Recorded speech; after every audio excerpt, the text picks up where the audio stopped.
Hello बच्चों, स्वागत है आपका day 9 class ADCA full course में। आज हम समझेंगे working principle of computer, computer की कार्य प्रणाली। अगर किसी को कहा जाए प्रणाली बोलने को तो कई लोग नहीं बोल सकते हैं, बोल पाते हैं, मतलब बोलिए तो प्रणाली।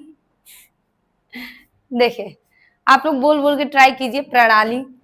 कंप्यूटर की जो कार्य प्रणाली होती है, एक प्रणाली और एक ये शब्द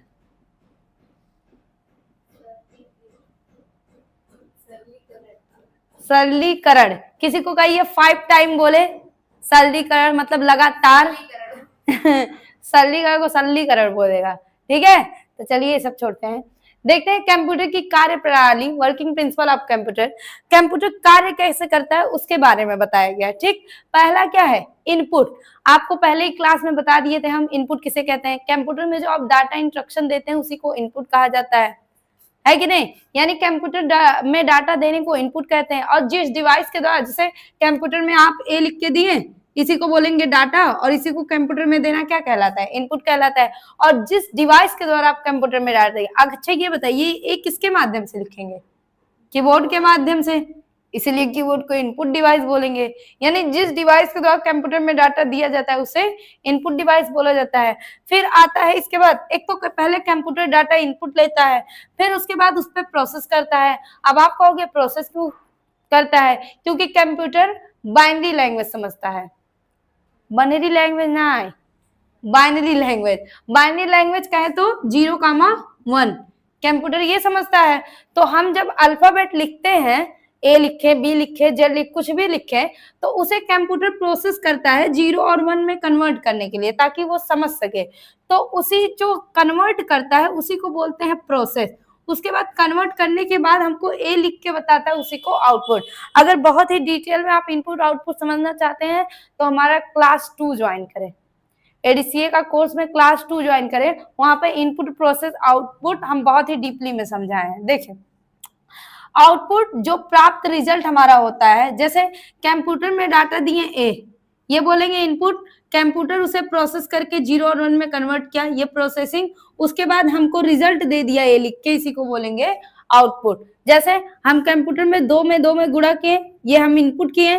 कंप्यूटर 4 लिखा, ये प्रोसेसिंग हो गया उसका, और 4 लिख के हमको दिखा दिया, ये हो गया आउटपुट। तो पहले कंप्यूटर की जो कार्य विधि होती है, पहले कंप्यूटर में डाटा इनपुट होता है, कंप्यूटर उस पर प्रोसेस करता है, उसके बाद जो हमको रिजल्ट देता है वो आउटपुट होता है। फिर आता है स्टोर।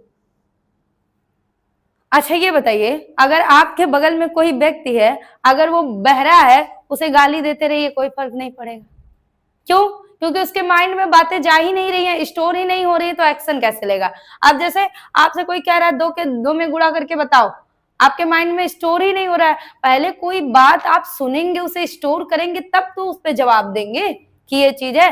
तो पहले कंप्यूटर में जो हम इनपुट देते हैं वो स्टोर करता है, तब ना हमें उस पर प्रोसेस करके आउटपुट प्रदान करता है। तो यानी स्टोर, मेमोरी लगे होते हैं स्टोर करने के लिए, रैम हो गया, रोम हो गया, एचडीडी हो गया, एसएसडी हो गया, ये सब मेमोरी होते हैं कंप्यूटर में डाटा स्टोर करने के लिए। और जो सबसे लास्ट होता है 5वां, इन सबों का मालिक कंट्रोल, जो इन सबों को कंट्रोल करने का काम करता है। जैसे हमारे घर में हमारे पेरेंट्स होते हैं, कंट्रोल करने का काम करते हैं, वैसे ये क्या होता है, कंट्रोल, सबका मालिक। फिलहाल एक ब्लॉक डायग्राम से समझते हैं ये कैसे होता है। जैसे कंप्यूटर में आप कोई डाटा इनपुट किए, जैसे हम 4 का 3 में गुणा, हमने कहा 4 का 3 में गुणा करो, ये हम कंप्यूटर में इनपुट कर रहे हैं, तो ये पहले किसके पास जाएगा, 4 का 3 में गुणा होने किसके पास जाएगा, कंट्रोल यूनिट के पास। कंट्रोल यूनिट इसे चेक करेगा कि आप इंस्ट्रक्शन दे रहे हैं तो सही दे रहे हैं कि नहीं। जैसे आपने देखा होगा, अब मान लो कोई नोटपैड प्रोग्राम ओपन करना है और रन कमांड में आप नोटपैड लिख रहे हो, नहीं ओपन होगा, तुरंत आपके सामने एक इंस्ट्रक्शन देता है कि आप जो इंस्ट्रक्शन दे रहे हो ये गलत है, प्लीज ट्राई अगेन, फिर से कोशिश कीजिए, है कि नहीं। तो पहले अगर कंट्रोल यूनिट आप दे रहे हो डाटा वो सही है तो इसके अंदर जाएगा, और अगर वो डाटा सही नहीं है तो तुरंत क्या कर देगा, बाहर कर देगा। देखिए, तो कंट्रोल यूनिट क्या करेगा, तुरंत आपको रिटर्न दे देगा, कहेगा भैया सही है तो एक्सेप्ट करेगा, नहीं सही। जैसे आप कोई चीज अपने पेरेंट्स से पूछते हो, सही है तो हाँ, नहीं सही है तो कहाँ जाना है, चलो अंदर, वही सिस्टम है। यानी जब आप कंप्यूटर में डाटा इनपुट करते हो, डालते हो, तो उसके बाद अगर कंप्यूटर में सही नहीं रहता, कंप्यूटर आपको रिटर्न दे देता है, और सही रहता है तो एक्सेप्ट। अब 4 का 3 में गुणा करना एक कंट्रोल यूनिट एक नहीं समझ में आ रहा है, ये किसके पास भेजेगा? अर्थमेटिक। अर्थमेटिक का मतलब होता है अंकगणितीय गणना है, और लॉजिक यानी जिसमें तर्क वगैरह लगाना रहता है वो भी कंट्रोल यूनिट इसी के पास भेजता है। ठीक, जैसे हम अपने पिताजी से कुछ कहते हैं तो हमारी माता जी के पास जाता है इंफॉर्मेशन, या माता जी से कुछ कहते हैं कंट्रोल यूनिट है तो हमें पिताजी के पास जाता है इंस्ट्रक्शन कि भैया ये कह रहे हैं सही है कि नहीं सही है। ठीक, तो यानी कंट्रोल यूनिट से फिर इंस्ट्रक्शन कहा जाएगा अर्थमेटिक लॉजिक यूनिट में। अर्थमेटिक लॉजिक यूनिट इसी 3 का 4 में गुणा करेगा, 4 तिहाई 12, 12 जब ये कैलकुलेट कर लेगा तो फिर से कंट्रोल यूनिट को देगा। कंट्रोल यूनिट फिर से चेक करेगा कि ये डाटा सही है कि नहीं सही है, और अगर सही रहेगा तो फिर से किसके पास भेजेगा? अगर सही नहीं रहेगा, गलत रहेगा, तो फिर से control unit sorry arithmetic logic unit के पास कहेगा अरे भैया तुम सही नहीं किया, फिर से सही करके दो। मतलब इसको सब पता है क्या होगा क्या नहीं।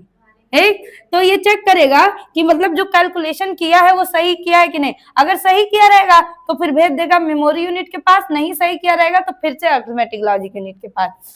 अब मेमोरी यूनिट के पास जब भेजेगा तो कहेगा अरे भैया मेमोरी 12 अपने अंदर रख, तो इसको स्टोर करके रख लो, जैसे रैम वगैरह में स्टोर करके जब ये रखेगा फिर ये किसके पास भेजेगा? कंट्रोल यूनिट के पास। फिर 12 इसी के पास आया, तब ये देखेगा यहाँ पे कि मेमोरिया में स्टोर किए तो सही है कि नहीं, कहीं वायरस तो नहीं आ गया, तो ये सब चेक करेगा। अगर फिर से वायरस आएगा तो फिर भेजेगा मेमोरी में, कहेगा सही करके भेज, डाटा फिर से खराब कर दिया हमारा। तो उसके बाद फिर इससे लेगा कंट्रोल यूनिट, उसके बाद जब सब जगह से ही सही हो जाएगा तो आपके पास भेजेगा। यानी सब जगह से इंस्ट्रक्शन उसको सही लगेगा तो आपके पास भेजेगा, कहेगा देखो भैया 4 का 3 में गुणा करोगे तो 12 आएगा। समझ गए? इतना। और ये जो प्रोसेस होता है इतना, ये सब सीपीयू चिप पे होता है, माइंड ऑफ कंप्यूटर, जिसका आविष्कार मार्शियन होप नामक वैज्ञानिक ने किया था। देखिए ये सीपीयू चिप, इसी पे ये सारा प्रोसेस होता है, इसीलिए इसको माइंड ऑफ कंप्यूटर बोला जाता है।